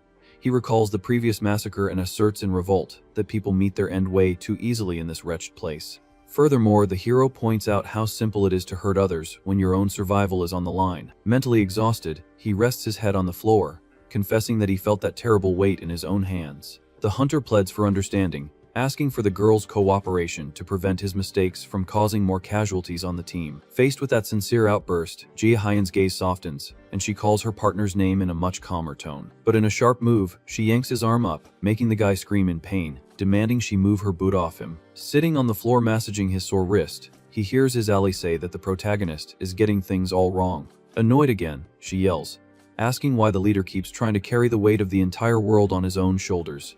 The girl states that the desire to help is admirable, but makes it clear that it doesn't give him the right to treat everyone like trash. Extending a friendly hand, she tells the guy to get up so they can leave, leaving him confused about their destination. With few options and still in pain, the ex-player firmly takes the archer's hand, accepting her help. As she pulls the protagonist back to his feet, the girl matter-of-factly replies that all the survivors are waiting for him. Back on stage, Danyun apologizes for his earlier hostile attitude but reinforces that the training is vital and tells Helgen to reveal his height and weight. Confused by the unusual request, Helgen informs him that he's 182 centimeters tall and weighs 85 kilograms. Without any prior explanation, the hero firmly grabs the big guy's wrist. Using the quick leverage, he spins his body, preparing to throw his larger ally. Whispering close to Helgen's face, Danyun tells his colleague to activate the iron body skill immediately. The survivor's body glows an intense golden color as he's thrown, leaving the crowd completely shocked by the force of the blow. Remaining calm, the hero explains that at 176 centimeters, it would be impossible to throw someone so heavy under normal conditions.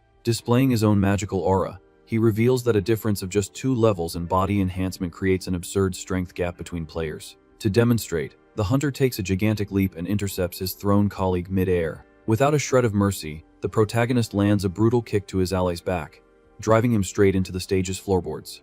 A cloud of dust rises throughout the gym as the leader claims that even an absurd attack like that can be withstood. From the midst of the wooden debris and thick smoke, Helgen's hand emerges, groping the floor, completely intact. Climbing out of the small crater, the big guy gets up, dusting himself off and proving that the right skill ensures survival in extreme combat. As he helps the guy back up, Danyun agrees and questions who there would survive that impact without proper preparation. Pointing a firm finger toward the venue's door, he warns that outside, there are much stronger enemies and beasts ready to execute them without warning. Even so, the leader offers a merciful choice, allowing anyone to give up and live in the adjoining rooms without suffering punishment. Feeling the brutal weight of responsibility knocking, one of the survivors suddenly stands up with a grim face, catching everyone's attention. Soon after, several other group members begin to rise from the bleachers, motivated to face the fatal challenge. Watching the willpower grow in the room, the hero gives a slight smile and asks why the rest of the cowards are still sitting. Energized by the new pulsating energy, a guy in a beanie shouts excitedly, asking them to start the training from hell already. Our protagonist faces his comrades, feeling a hint of relief to see that his harsh message finally had an effect on the group. A confident smile inevitably appears on the hunter's face after noticing the genuine change in attitude of these people who only knew how to run. Without wasting another precious second, he loudly orders everyone to get to their positions and give it their all. While the gym focuses on physical improvement, the distant scene at the central warehouse is revealed, bathed in red with dozens of mutilated bodies. Among the huge pools of dark blood, a player's trembling hand tries to grab the rubble in a last, pathetic effort for salvation. A gigantic creature made of pure muscle tissue pulsates horribly, as a survivor murmurs in shock that 60 fighters were wiped out. Before the poor guy can lament the disaster any further, a disgusting flesh tentacle wraps around his leg, yanking him violently across the asphalt. The man screams furiously as he's mercilessly dragged to his end, realizing with hatred that this was all a fatal trap from the beginning. Desperate and crying in panic, he cries out to the heavens that no strategy works here against an abomination of this caliber. With a final, broken murmur of terror, the victim quickly disappears into the darkness, dragged into the giant beast's hungry interior. The endless Metaber tentacles continue to writhe frantically around the storage building, thirsty to shred fresh player meat. Far from that disgusting slaughterhouse, the hurried footsteps of someone running desperately echo, tearing through the silence of an abandoned city street. Hot on the fugitive target's heels, savage beasts made of mutant carnivorous plants extend their green arms in an aggressive, relentless pursuit. Fleeing, exhausted from the long run, the guy in the cap clicks his tongue, impatient for risking his own neck to play human bait for the team. The alley of high walls becomes infested by the advance of the irrational plants that chase the young man toward the exact marked extermination point. Reaching the perfectly calculated trap location, the bait slams on the brakes, kicking up dirt on the destroyed concrete. He turns his face, staring at the sharp leaves just inches from tearing his flesh, but without flinching a single millimeter in the face of the green danger. From the top of the strategic wall, his teammate confidently signals that everything is ready for the pounce, earning a simple nod of approval from below. With his body prepared to conjure, the ally with the rooftop advantage makes greenish energy overflow, tearing between his open fingers. Without a second thought, he throws the weight of the spell downward, unleashing a crushing impact blast that pulverizes all the beasts gathered on the ground. Walking relieved among the remains of the dead monstrous flora, the duo confirms they have wiped out all the pests in that sector. The two partners fist bump, satisfied with their absolute success, and for having met their daily quota without any casualties. Back in the comfort of their makeshift base, Dan Yoon makes the group proud, announcing that everyone has acquired the coveted level 3 in body and level 4 in hunting. Celebrating with the entire gym, the ex-player announces with a puffed out chest that tomorrow they will attack the central facility for good, as the surrounding food has run out. Keeping a clear sense of warning, he startles the crowd by reminding them that colossal things await them in that warehouse that will have no mercy in taking them out. The excited audience disapproves and brutally rejects the idea of running from the final fight, while the guy in the cap suggests throwing a loud party to blow off some steam. The gym erupts in a festive crowd roar, wanting to celebrate their daily survival victory at the top of their lungs until the ceiling shakes. Instantly nipping the chaos in the bud with a stern no, Dan Yoon shuts down the unnecessary fun, even while valuing the group's grit. Under the silent glow of a cold moon, he concludes the day by ordering absolute rest during the night to bet all their chips on tomorrow's inferno. It all starts with the gang celebrating and drinking in the gym to relax a bit before the next day's hell. Just then, a guy in glasses moves away from the crowd, holding 2 bottles of a green drink. Far from the noise, Dan Yoon is leaning against the balcony railing, silently watching the night. His colleague approaches the ex-player, saying he finally found him isolated out there. The ally offers him a drink, stating he deserved it, but our protagonist questions if acting like this isn't a bit careless on their part. The hero points out they don't know what will happen tomorrow, and using up so much food now is dangerous, while his colleague takes a calm sip. Out of nowhere, the man confesses that C isn't really his daughter, leaving the hunter confused by the sudden revelation. To explain better, the ally says he just happened to bump into the little girl completely by chance during the survival tutorial. Since having a kid around gives off a welcoming image, he suggested they stick together, coldly admitting he always uses people to survive. With that, he questions why he even bothered to manage everyone, confessing he wanted people willing to die in his place if necessary. Pointing to the celebrating group, the guy assures him that the rest aren't much different and will do anything to stay alive. However, he notes that survival doesn't seem to be Dan Yun's main goal, asking why the leader tries so hard, risking his own life. With his gaze fixed on the bottle in his hand, the ex-player remains silent for a brief moment, processing the question. Then, the hero asks if his partner knows the nickname he got after retiring as a pro player. In a careless motion, our protagonist tosses the drink over the low wall and reveals they used to call him a bubble.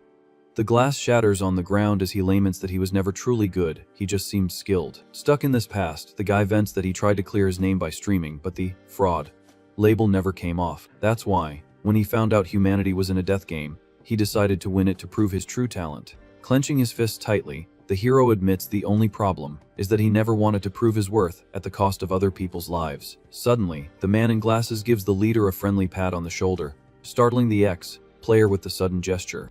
The partner suggests they make the world recognize the guy's skills, leaving him wondering who he's talking about. With an ear-to-ear grin, the ally points to his own chest with conviction. The next day, the large team of survivors finally arrives before the imposing gate of the central warehouse. Staying cautious, Jai Hyan reports that she used her enhanced vision and confirmed there are no other players or anomalies nearby. From his system panel, Danyun informs them that his detection only points to one danger inside, most likely the area's boss. Wasting no time, the leader gives the order to advance as the gates begin to open, revealing an interior covered in flesh. Staring at the disgusting corridor, the group complains about the rotten smell, while our protagonist asks them to light the way. Within the first few steps inside, one of the guys steps on a strange, slimy surface. Immediately, the slippery floor takes its toll, causing the guy in the yellow beanie to fall flat on his back. Sitting on the macabre ground, he groans in pain from the unexpected fall. Summoning a sphere of light in his hand, the survivor angrily questions why this floor is so hard to walk on. As the light pushes back the darkness, it reveals dozens of human corpses fused into the fleshy structure of the floor. The guy's eyes widen in absolute terror as he realizes what he was stepping on. Unable to contain himself, he lets out a piercing scream of pure horror. Awakened by the noise, a giant demonic eye opens in the monstrous structure above the team. With the boss revealed, one of the allies shouts, pointing out the threat and ordering the assault team to charge. Quickly, the frontline fighters get into their stances, planting their feet firmly on the bizarre surface. However, a skeletal hand brutally erupts from within the flesh on the floor. In a matter of seconds, humanoid creatures made of plants emerge from the floor, taking the group completely by surprise. The monsters grab one of the support members by the neck, causing panic as someone yells that the rear guard is under attack. Completely surrounded by the anomalies, a man calls out to the leader for help, desperate at the absurd number of enemies. Danyun realizes the monsters spawned directly from the floor, which explains why his skills didn't detect the ambush. To try and contain the beast's advance, Jai Hyan fires several pink energy arrows, defending the most exposed allies. Keeping her cool, the archer tells the leader to call out a new battle formation, so no one gets taken down there. In an instant, our protagonist shouts an order for everyone to back with whoever is closest. Staring at the living wall where the boss is, he announces they'll clear out the smaller monsters first, and then focus on the main target.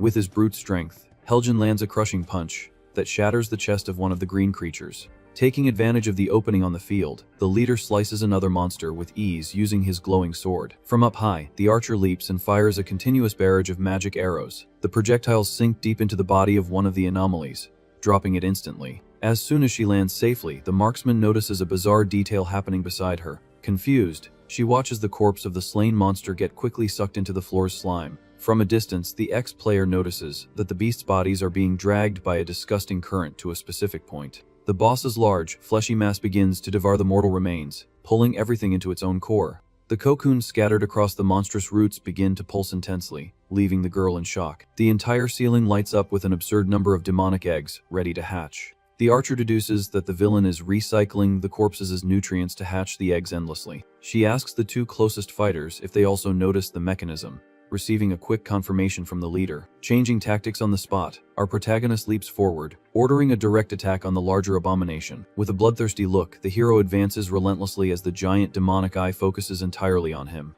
In the midst of the carnage, one of the survivors panics completely and starts whimpering in terror. The battlefield descends into absolute chaos, with allies trying to hold back the infinite horde. Shaking uncontrollably, the red-haired guy mutters that the original plan has gone down the drain. Overcome by fear, he turns his back on the team and runs desperately, screaming that everything is ruined. Without looking back, the coward flees back to the main entrance, trying to escape the massacre. He pounds on the heavy metal door, begging for a way out of that hell.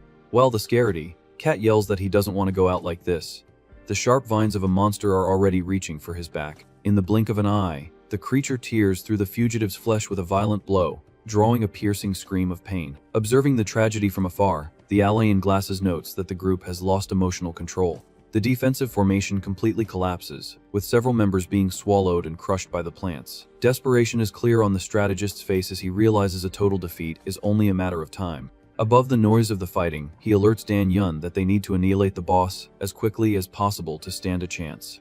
But the giant beast doesn't just stand there, and starts violently whipping its enormous tentacles across the hall. As the main target, our protagonist is forced to retreat mid-air to dodge the crushing impact. However, a swift movement hits the ex-player's arm dead on with a brutal shockwave. The sword strikes the tentacle squarely, but our protagonist realizes with frustration that the beast's hide is too tough to even get a scratch. Just then, a second appendage whips out and grabs the ex-player by the waist, trapping him tightly in mid-air. Seeing their leader captured, the strategist and Jai Hyan scream his name in pure desperation. Without hesitation, Helgen concentrates intense energy in his fist and charges forward furiously to help.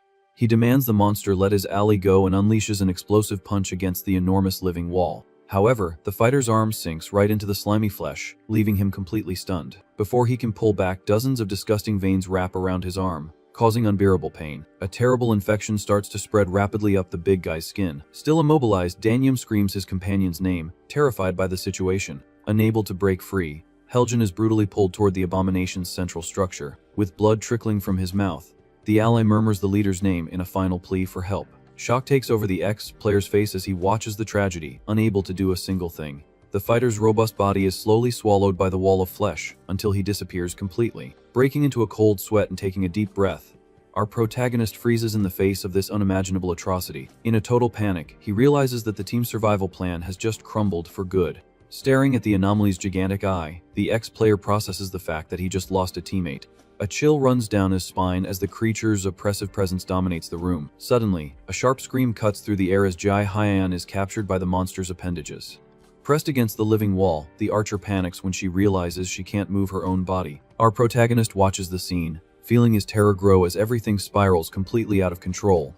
More tentacles shoot out in all directions, grabbing the other survivors who were trying to flee across the hall. Shaken, Danyun watches the carnage unfold right before his eyes. Even the strategist loses his composure and freezes, consumed by the fear of imminent doom. Mercilessly, the creature drags Jia Hyan violently across the blood-soaked floor. Spitting blood, the marksman extends a trembling hand and calls out the leader's name. Desperate, he reaches out his arm, begging his friend to get up from there, fast.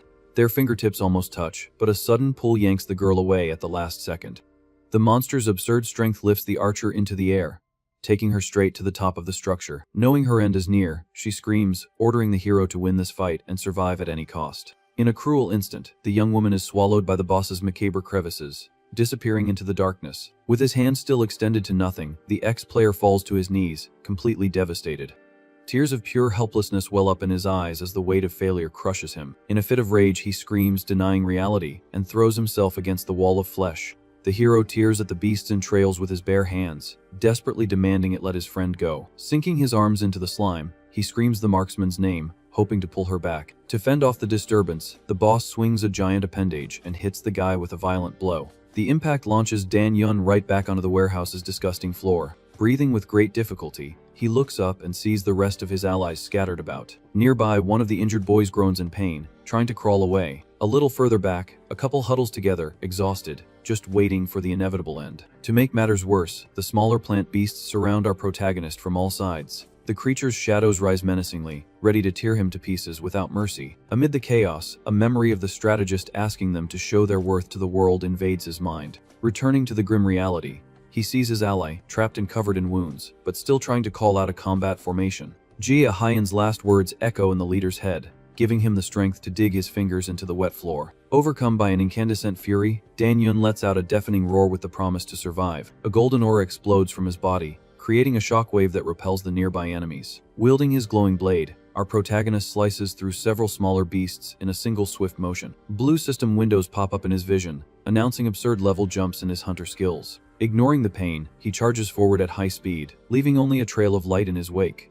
With his eyes fixed on the target, the warrior runs in a straight line, hurtling toward the boss's central mass. The leader leaps high and prepares a focused strike directly at the monstrous structure. Applying all his strength, he drives the magic sword deep into the abomination's tough hide. Black blood gushes from the wound, proving to the ex-player that the monster bleeds just like they do. Ripping the weapon out brutally, he swears the creature will spill enough blood to pay for his team's end. Another panel notification appears, informing him that his class has just leveled up again. Down below, the disgusting floor is now covered with the severed pieces of the plant horde. As soon as he lands, the guy pants, muttering that all these system levels don't matter now. Staring at the creature's immensity, he questions internally if he has what it takes to destroy something so large. Without giving him time to rest, a giant thorny whip pulls back, preparing a lethal attack. The massive appendage comes crashing down, smashing the exact spot where the hunter was standing. In a split second, the guy raises his glowing sword, managing to parry the impact. He quickly slices through the roots but notes with frustration that he can't land a fatal blow on the true core. Taking advantage of the warrior's focus, a sneaky vine advances silently from behind him. The sharp tip pierces the hero's shoulder clean through, drawing a muffled groan of agony. The force of the blow sends Dan Yun flying through the air, causing him to drop his weapon mid-flight. With no control over his own body, he collides violently against one of the thick roots suspended from the ceiling. Before he can even fall, the monster slams him directly into the blood-soaked ground with crushing pressure. Badly injured, our protagonist tries to stay conscious as blood runs down his face. Gathering what little strength he has left, the young man tries to get up, but soon notices the smaller beasts approaching. The horde advances at once and starts beating on the hunter, who takes the blows unable to defend himself. Trapped in an endless cycle, he laments that retreating attracts the smaller monsters, but attacking the boss has no practical effect. As he takes a direct punch to the face, a dark voice echoes in his mind, telling him to just give up. Kneeling, defeated before the Great Red Eye, the leader hears that he has completely failed the stage's mission. The strategist's broken glasses rest in a pool of blood, sealing the cruel reality that there's no one left to save him. The sinister voice continues to echo in his mind, warning that continuing this fight will only lead to more suffering. Staring up at the monster, the leader hears the entity tell him to just give it all up. Just then, a bitter memory floods his mind, showing someone's hands throwing a towel to the floor. The executive states that the boy did his best in the game, but declares there's no chance of a comeback. Displaying a contract, the man in the suit tries to convince the young man that he'll walk away rich if he signs off on forfeiting. The man insists the offer is very tempting, while the ex-player just stares at the floor in complete silence. Annoyed with his team's attitude, our protagonist throws the papers in the air and tells the guys to get lost. Walking right past them, Dan Yun says he'd rather lose fighting and go down swinging than give up. Back in the real nightmare, He grits his bloody teeth and refuses to accept this tragic end. Seized by an incandescent fury, the hero lets out a roar, completely denying defeat. A powerful aura envelopes the hunter's body as he shoots off at high speed toward the danger. In a single swift motion, he splits one of the plant beasts in half with his blade of light. The panel soon announces that his main skill has just leveled up to 9. Gripping the sword's hilt with all his strength, the warrior takes a deep breath and prepares for another attempt. Dominated by pure determination, the guy charges forward with fire in his eyes, ready to turn the tables. The ex-player uses his momentum and leaps toward the abomination's large central mass. Without losing steam, he descends like a golden meteor against the creature's roots. In a brutal attack, the hero slices through the giant tentacle that was trying to block his path. The severed appendage flies away, confirming that his strength is finally having an effect. Gritting his teeth, the young man holds his weapon firmly and applies pressure to keep cutting. With another clean slice, Danyun celebrates with relief that he managed to break through the thick defense. Highly focused, he notes with satisfaction that he now has the ability to cause real damage. During his charge, the hunter knows he needs to finish this quickly while his potential bonus is active. With his sword overflowing with energy, the leader prepares a devastating final blow from top to bottom.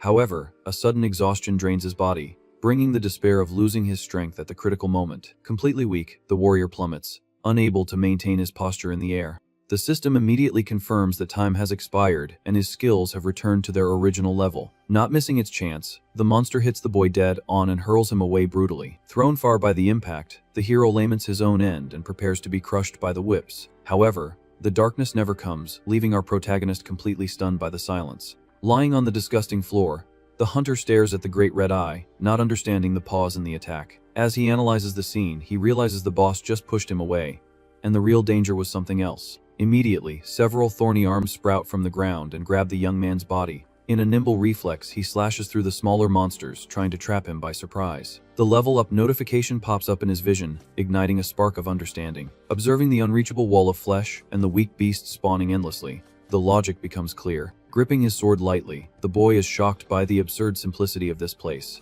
With tears of frustration, the hero understands in the worst way what the true objective of the stage is. And with that, he charges forward furiously, splattering black blood as he slices through another plant minion.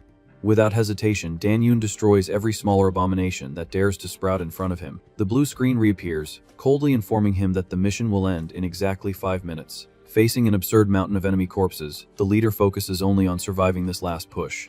Using the last remnants of his strength, he leaps toward another fresh group. The impact of his dive kicks up pieces of roots and stained earth all over the arena. Panting and drenched in sweat, the warrior quietly announces that he's going to finish clearing the place. Eyeing the creature's solid base, the ex-player insults the boss for not moving from that exact spot. Keeping a safe distance, he confirms that the abomination only attacks those who step into its red area. While dodging a long vine, the guy notices the extreme fragility of the monsters on the outer edge. With another lethal blow in the shadows, the boy validates that his base level can handle the job effortlessly. Cornered by the hordes, the leader concludes there is only one viable solution to ensure victory. With that, Danyun overloads his hunter ability, unlocking all its hidden potential at once. Immediately, a glowing notification displays a spinning die to indicate the sudden technical boost. A massive surge of energy raises the protagonist's level straight to 36. A colossal column of power erupts from the ground, disintegrating any nearby enemy. After the blinding flash, the hero remains standing, his hands dripping his own blood, his posture fragile. The audible alert warns that his stamina has dropped to 1% and his end is approaching fast without rest. Unable to stay on his feet, he collapses to his knees as the panel celebrates his max score for the survival phase. Coughing up a lot of blood, the young man receives 4,000 coins and the new, indomitable will, passive. Suddenly, an unbearable pain hits the hunter's chest, drawing a sharp, dry scream. The guy clutches his clothes in a violent spasm, blaming himself for being so slow this whole time. His strength gives out completely, and the merciless system declares it's the end of the line due to total body exhaustion. The boy's bloodied flesh begins to turn into cosmic dust, slowly erasing his existence there. In that exact instant, a goddess appears out of nowhere, catches his body, and tosses a glowing object upward. The new deity scoffs, laughing at his failure, while the hero tries to process what he's seeing in his final seconds. With a quick snap, she catches the heavy chip that just spun in the air, illuminating the dark place. The woman teases, reminding the boy that he ignored her warning and chose to get beaten up in the worst way possible. Winking cheekily, the guardian says she decided to postpone his end, so she wouldn't lose her new entertainment. The hunter's eyes widen in astonishment as he recognizes the Hykestra life symbol up close. A divine light restores the young man's cells, and an alert notifies him of a forced transfer to Stella's temple. With a sadistic attitude, the entity says goodbye, treating Dan Yun like a simple toy, and warns him about the main event. An immense beam of light erupts from the destroyed roof of the failed warehouse, tearing through the mist toward the clouds. This continuous energy rips through the vastness of dark space, cutting across the immensity of galaxies in the blink of an eye. The aggressive warehouse setting soon gives way to a lavish golden and completely untouched gambling hall. The luxurious details of a gigantic crystal chandelier decorate the ceiling of the new and mysterious, silent location. A pile of chips rests on the pristine card table, officially marking the start of the next phase. Plummeting from the ceiling, Dan Yun is confused to land in a casino and wonders if this is already the fifth, team-focused stage. Right next to him, another guy named Sun Pil Ju face plants onto a roulette table, groaning in pain. But the sound of something else falling grabs his attention right away. Super excited, the guy realizes it's raining coins and immediately starts scooping them up from the floor. A true golden fortune plummets from above without stopping. Just then, several other survivors fall into the place, completely disoriented by the bizarre situation. Watching the commotion, Pil Ju notices that everyone is being gathered at this exact spot. Suddenly, a flashy goddess appears, laughing, and welcomes her new little playthings. Full of energy, she introduces herself as Stella, the master of this place and the deity of gambling. Wasting no time, the Guardian announces that from now on, they're going to train like crazy to get strong for the main round. Pil Ju is shocked to realize that all this madness wasn't even the main event yet. Enjoying their fear, the entity takes advantage of their full attention. She then announces that she hates repeating herself and demands they listen carefully to the sanctuary's rules just once. The place is divided into 4 floors, guaranteeing better perks for those who stay higher up. For example, the 3rd silver floor offers comfortable apartments, while the golden top floor even has fancy hotel rooms. The 2nd bronze floor, however, only has cramped tents and a lot of mud to motivate people to work hard. Finally, the iron floor on the ground level forces the worst performers to sleep on the floor at constant risk. As if that weren't enough, this base is crawling with monsters and functions as a survival arena until the next phase. Before finishing, the goddess raises a finger to give one last, very important warning. She makes it clear that taking each other out or stealing items from others is strictly forbidden. However, knowing that humans are violent, physical brawls are allowed for them to decide who's the strongest. In a sharp move, the entity breaks a mannequin's arm to illustrate what happens if they break her toys. Threatening everyone, Stella guarantees she will personally crush anyone who dares to break the rule. Returning to her cheerful tone, the girl opens the floor to anyone who has thousands of questions saved up. In the middle of the crowd, Pil Ju hesitates a lot before raising his hand. But a desperate man steps forward, shouting to know what happens if they don't make it and when the game ends. Utterly terrified, the guy begs her to at least explain why they were dragged here, scratching her chin. The deity sighs, admitting that was indeed the crowd's biggest question. With a dark look, she insults the man, asking if he really thought he'd get the answer for free.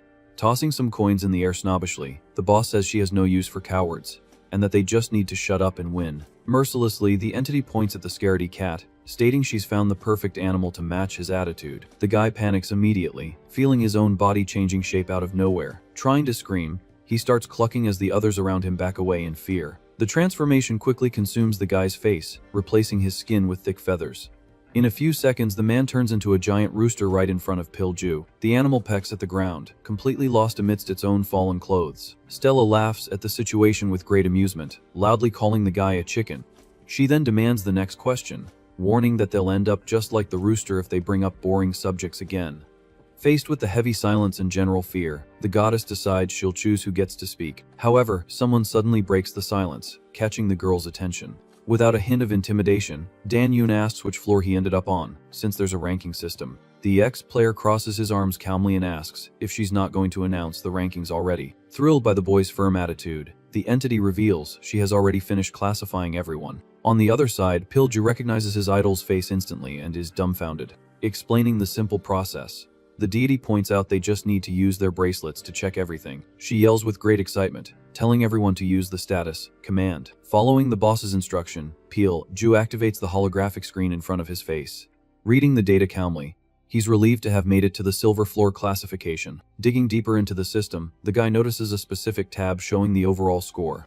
The screen displays the player Paul Beston as the top member of Stella's own faction. Right after, a cleaner appears as the top performer of the Gardeners group. The panel also shows Jin Se-ho leading the Dust faction with total confidence. Finally, Elot Min closes out the main list for Hira's faction, along with the number of just over 2 million remaining survivors. Peel Ju's eyes widen, astonished by the extremely low number of people still alive in the game. He calculates in terror that the population has dropped from 6 billion to almost nothing before the official round even began. Clapping her hands to break the somber mood, the goddess decides it's time to celebrate since everyone knows their place. A gigantic feast magically appears in the hall, filling the tables with bountiful food. Starving, the guy drools while staring at a roasted chicken as the guardian tells them to eat and rest well.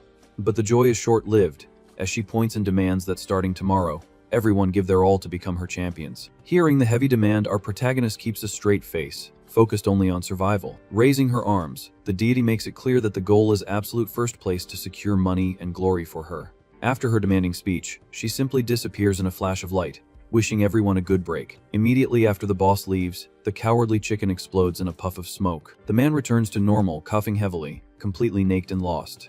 One of the players sighs with indignation, thinking they're just going to keep running through the game without understanding anything. But most ignore the confusion and attack the food, desperate to eat real meat after so much chaos. With no interest in the party, Dan-yeon turns his back on the tables and decides to leave. Just then, Peel Ju runs after him and grabs the hunter's shoulder quite recklessly. The fan tries to confirm the ex-player's name but gets a death glare in immediate response. Without a second thought, the hero grabs and brutally twists the guy's wrist to break free. From the impact of the defense, the guy in glasses is shoved backward, feeling a lot of pain instantly. Our protagonist coldly warns that next time, the fellow shouldn't even look him in the face. Desperate to fix the misunderstanding, Peel Ju begs him to wait and says, "I'm your brother," but the warrior just ignores the nonsense and continues walking down the hall, while the guy coughs on the floor. As he processes what the fellow just said, Dan-yeon stops mid-stride, completely baffled by the sudden familiarity. Finally recognizing the guy, Dan-yeon asks if that's really son Peel Ju. A bit sheepishly, the guy gives a nervous chuckle and confirms it's been a long time. A memory immediately surfaces, revealing their past on a gaming team. Back then, a very excited Peel Ju would sit in his gaming chair, calling Dan-yeon Captain.